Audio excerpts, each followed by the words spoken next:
Hi అందరికీ. Last వీడియోలో చెప్పాను కదా మా వాళ్ళు ఒక ప్లాన్లో ఉన్నారు అని. ఆల్రెడీ ఆ ప్లాన్ కూడా వర్కౌట్ అయిపోయింది వాళ్ళకి. అదేంటి అంటే నా మీద పిల్లల మీద మిస్సింగ్ కేసు అనేది పెట్టారంట. నేను జాబ్ కోసం అండ్ ఇల్లు వెతకడం కోసం నేను బయటకు అయితే వెళ్ళాను. వాళ్ళు ఏంటి అంటే వాళ్ళకి అవకాశం దొరికింది కదా ఎలాగోలా ఇరికించడానికి, ఆ విధంగా వాళ్ళు నా మీద మిస్సింగ్ కేసు అయితే పెట్టారు. నేను తర్వాత ఏమొచ్చి చాలా సఫర్ అయ్యాను ఈ 10 days. జాబ్ కోసమైనా ఇంటి వెతకడం కోసమైనా చాలా సఫర్ అయ్యాను. అలా అవుతూ నేను ఇంకా ఇబ్బంది పడడం కన్నా కొన్ని రోజులు చూద్దామని చెప్పి మెడిటేషన్ క్లాస్ ఒకటి ఉంటుంది అనమాట. అక్కడికి వెళ్ళాను. పిల్లల్ని తీసుకొని ఒక 10 days మెడిటేషన్ చేసుకుందాం, చూద్దాము ఏంటి ఏదైనా ఒక మంచి మార్గం అనేది దొరుకుతుంది అన్న ఆలోచనతో నేనైతే వెళ్ళాను. ఈలోపు మా వాళ్ళు అంటున్నారు రేస్ చేసాము లేదా వెతుక్కుంటూ వచ్చామని ఏదో కథలు అల్లుకొట్టు మొత్తానికి అయితే ఆ మెడిటేషన్ క్లాస్కి అయితే వచ్చారు. మేము అలా అప్పుడే ఇంకా టిఫిన్స్ అవి చేసేసి మెడిటేషన్ చేద్దామని అలా బుక్స్ పట్టుకొని కూర్చుని ఉన్నాము. సడన్గా వీళ్ళు మోనార్క్ అదే రవికృష్ణ, ఇంకా మా పెద్దని అనమాట మహేష్, అండ్ మా పెద్దమ్మ వాళ్ళ కొడుకు చంటి, ఆ బ్రదర్ ఒకడికి వచ్చాడనమాట. ఆ ముగ్గురు వచ్చేసి మొత్తం ఫుల్ గోలగోలు చేశారు. మెడిటేషన్ క్లాస్ అని కూడా చూడకుండా గోలగోల చేశారు. బాబు నా కొడుకు మీద కూడా మా పెద్దని చేసుకున్నాడు. తర్వాత ఈ మోనార్క్ ఈ రవికృష్ణ ఉన్నాడు కదా, అతని యాక్టింగ్ అయితే ఇంకా అసలు ఇంకా అంతు ఉండదు. ఎక్కడికి వచ్చినా యాక్టింగ్ అయితే చాలా ఎక్కువ చేస్తాడు. బెదిరించారనమాట. అయితే నువ్వు పోలీస్ స్టేషన్కి వస్తావా లేదా నువ్వు ఉన్న ఇంటికే వెళ్తావా, ఇంటికి వెళ్తే మాట్లాడదాము, పోలీస్ స్టేషన్కి వెళ్తే పోలీస్ స్టేషన్కి వస్తే మాట్లాడు అది ఇదని. ఇంకా నేనైతే ఇంకా ఇంటికి మామూలుగా నేను ఇంకేం చేయాలో నాకేం కూడా అర్థం కాలేదు. ఎందుకంటే ఎలా వెళ్ళినా కూడా నాకు వీళ్ళందరూ ఎలా అయినా డేంజరస్ అని నాకు అర్థమయ్యి ఇంకా నేను ఏం చేయాలో తెలియక ఇంకా ఇంటికే బయలుదేరాను. ఇంటికి బయలుదేరేటప్పటికి ఇంకో బ్రదరు ఫోన్ చేశాడనమాట, మా రాజేష్ అన్నయ్య సెకండ్ బ్రదరు. ఫోన్ చేసి అన్నాడు, ఇలా నువ్వు ఇంకా ఇబ్బంది పడకు, ఇంకా పిల్లలకి నీకు ఎలా అనిపిస్తే అలాగనే చేస్తాము, నేను మాట్లాడతాను వాడితోటి, ఇప్పటి వరకు ఇబ్బంది పడింది చాలు, నువ్వు ఇంటికి వెళ్ళు, నేను మాట్లాడతాను వచ్చి అన్నాడు. నాకు అప్పటికి కూడా వాళ్ళనైతే నమ్మాలనే నాకు ఇప్పటికీ లేదు. అయితే సరేరా అని చెప్పి ఇక్కడ మహారాణి పార్లర్ ఉందన్నమాట మా ఇంటి దగ్గరలో, అక్కడికి వెళ్ళి మాట్లాడితే ఇలా వద్దు, ఇంకా నువ్వు అనుకున్నట్టు పిల్లలు అనుకున్నట్టే చేద్దాము, వాడికి ఎలా చెయ్యాలో అలాగే చేస్తాను, వాడిని అదే నువ్వైనా లీగల్గా వెళ్ళి లేదా ఆ లీగల్గా వెళ్ళినా నువ్వు అయితే సంతకం పెట్టి అన్నట్టు మాట్లాడాడు. సరే అని చెప్పి ఇంకా నేను చేసేది ఏమీ లేదు, ఎందుకంటే నేను లీగల్గా వెళ్ళడానికి నాదే డబ్బు లేదు.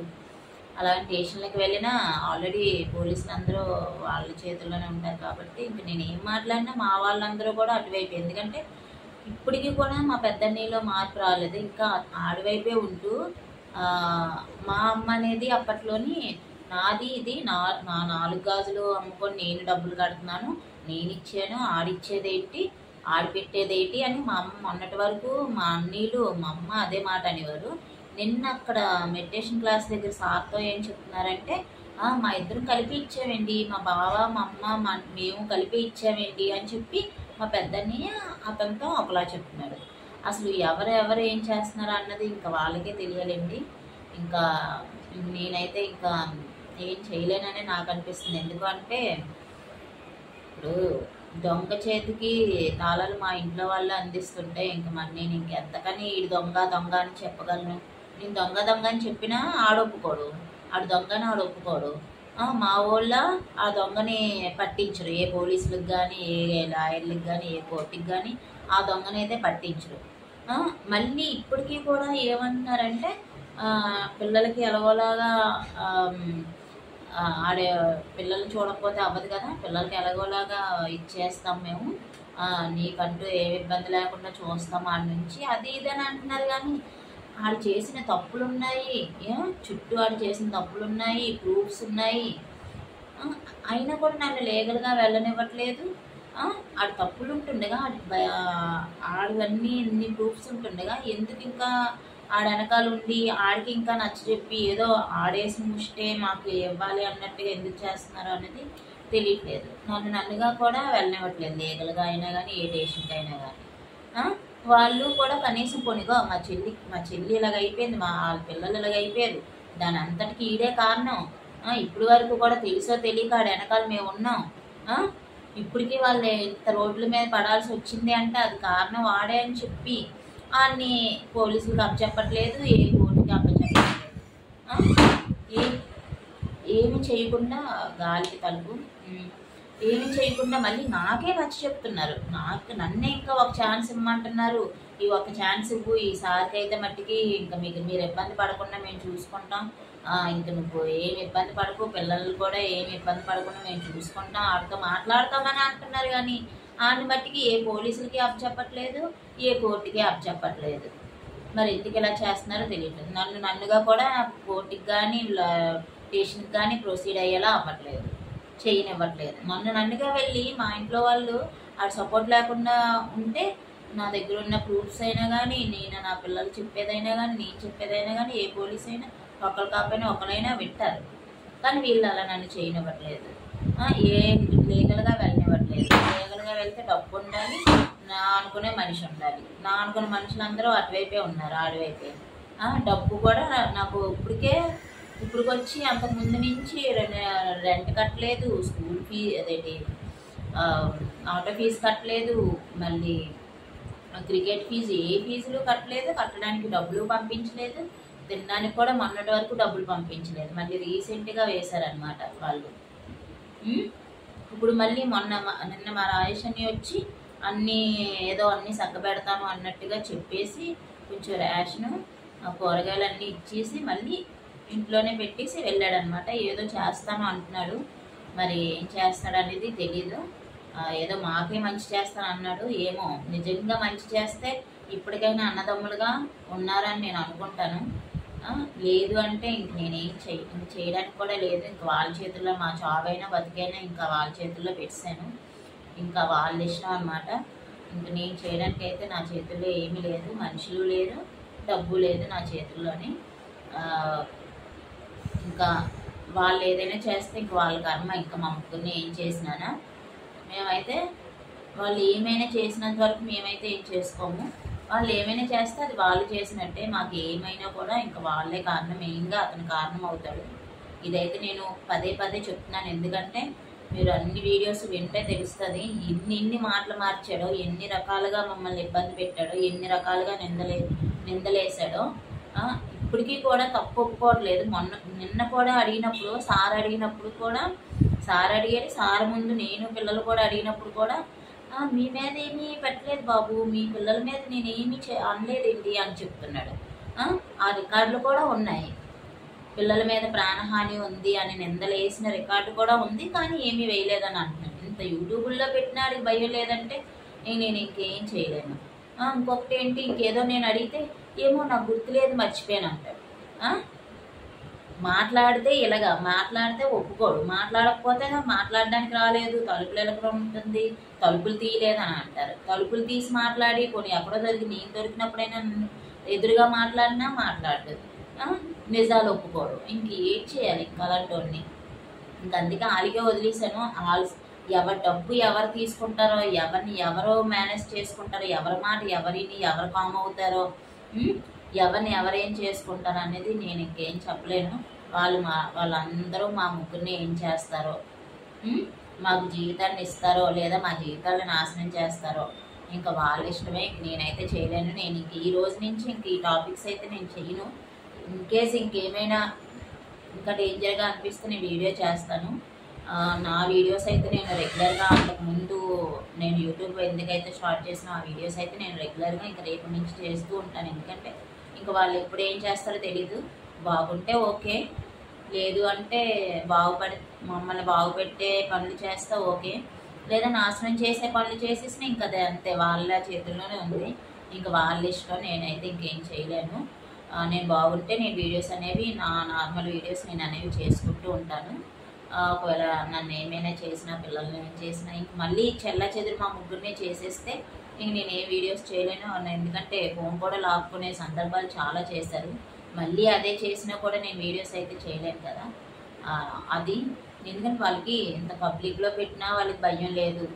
అంత నా స్టేటస్లో కూడా పెట్టేదాన్ని, అవి కూడా వాళ్ళకి భయం లేదు. ఏ విధంగా భయం లేదు, ఎందుకంటే అందరూ ఒకటే అంటున్నారు. ఎవరికి ఎవరి బాధ అనవసరం, ఎవరి పనులు బిజీగా ఉంటారు. ఇప్పుడు నువ్వు ఎంత పెట్టినా, నువ్వేం చేసుకున్నా వేస్టే అని కొంతమంది అంటారు. కొంతమంది లీగల్గా వెళ్ళమంటారు, కొంతమంది పోలీస్ స్టేషన్లకి వెళ్ళమంటారు, కొంతమంది ఏమొచ్చి బ్యాక్గ్రౌండ్ సపోర్ట్ ఇస్తాం నీకెందుకు అంటారు. కొంతమంది అయితే ఏంటి సరేరా మేము చూసుకుంటాం అన్నట్టు ఉంటారు. కానీ ఎవ్వరు, నాకు తెలిసి ఇప్పటి వరకు చాలా దగ్గర తిరిగాను, కానీ ఎవరైనా కానీ ఎంతవరకు అంటే అంతవరకే, కానీ ఫుల్గా వచ్చేవాళ్ళు అయితే ఎవరు లేరు. మెయిన్గా మా ఇంట్లో వాళ్ళకి భయపడే వాళ్ళు ఉన్నారు, వాళ్ళకి స్తోమత లేక ఉండేవాళ్ళు ఉన్నారు, వాళ్ళకే సపోర్ట్ లేక వాళ్ళే దీన స్థితిలో ఉండేవాళ్ళు ఉన్నారు. ఇంకెవరిని ఇబ్బంది పెట్టదలుచుకోలేదు. మొన్న మెడిటేషన్ క్లాస్లో కూడా పాపం వాళ్ళే చాలా ఓల్డ్ అనమాట, ఆ సారు మేడము. వీళ్ళు అక్కడికి వచ్చి గొడవ పెట్టడం వల్ల వాళ్ళకి ఇంకా, అంటే వాళ్ళకి బీపీ షుగర్లు ఉన్నాయి, వాళ్ళు ఏమైపోతారని వాళ్ళే భయపడ్డారనమాట. ఇంకా మేడం కూడా, అమ్మ నువ్వు మెడిటేషన్ క్లాస్కి వచ్చా బాగానే ఉంది, నేను అంతకుముందు కూడా నువ్వు వచ్చావు, మేము బాగానే చూసుకున్నాం కదా, మళ్ళీ ఈసారి అయితే మట్టికి వెళ్ళిపో అమ్మ, సార్కి బాగాలేదు కదా, ఇంకా మమ్మల్ని ఇంక ఇబ్బంది పెట్టకని. ఇంకా అంత మాట అన్నాక నేను ఇంకా వాళ్ళు ఏమి ఇబ్బంది పెడతాను, ఇంక అందుకే ఎవరి దగ్గరికి వెళ్ళదలుచుకోలేదు, ఎవరిని ఇంకా ఇబ్బంది పెట్టదలుచుకోలేదు. ఎందుకంటే వాళ్ళు ఎవరైనా కానీ మా ముగ్గురిని చూసుకోవాలి అనుకున్నా కానీ మా వాళ్ళు మట్టికి మమ్మల్ని బతకనివ్వరు, మాకు ఎవరైతే ఆశ్రయం ఇచ్చారో వాళ్ళు కూడా శుభ్రంగా బతకనివ్వరు అనమాట. అలాంటి మనుషులు. దేవుడి దయ వల్ల వాళ్ళకి ఏం కాలేదు. ఆ రోజు నిన్న గొడవ వల్ల వాళ్ళకి ఎటువంటి స్ట్రోక్ కానీ ఏమీ అవ్వలేదు కాబట్టి ఓకే. లేదంటే ఆ ఓల్డ్ మనుషులు వాళ్ళకి ఆందోళనగా ఏమైనా కూడా మళ్ళీ అనవసరంగా నా మీద కానీ వాళ్ళ మీదైనా వస్తుంది, గ్యారంటీ వాళ్ళ మీద వస్తుంది. నా మీద అంటే నేనేంటనేది చెప్తాను గ్యారంటీగా. ఎందుకంటే మా మెడిటేషన్ మేడం ఉన్నారు, మెడిటేషన్ వాళ్ళు చేసేవాళ్ళు కూడా ఉన్నారు కాబట్టి వాళ్ళే చెప్తారు ఏమైంది అని. నేనైతే ఒక మంచి పనికి వెళ్ళాను, మెడిటేషన్ చేసుకుందాము అనేసి. నేను ఇప్పుడే కాదు, ఇప్పుడు సుజాత నగర్లో ఉన్నప్పటి నుంచి నేను మెడిటేషన్ చేసుకుంటున్నాను.